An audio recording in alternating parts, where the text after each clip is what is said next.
Да, знам и то кошчето знам, чернови не знам, не съм го ползвала, но определено спама беше изчистване, мисля, че и то Не, спама е нежелана почта, като започваш.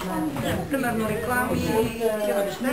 И когато не искаш повече да ги получаваш, е така ги маркираш отпреди и ги даваш да отиват в спам.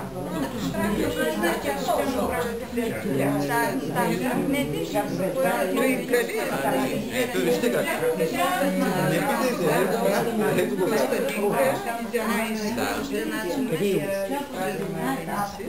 и отдолу първо. Без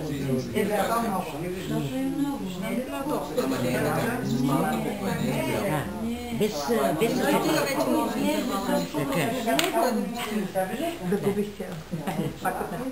Не губите ли пръста? Не.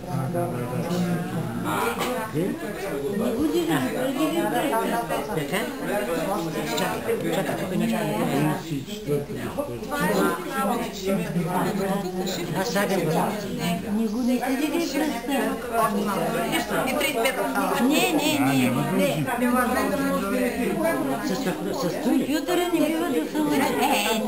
Не, така ли? Как да быстрее свет? Аз сега ще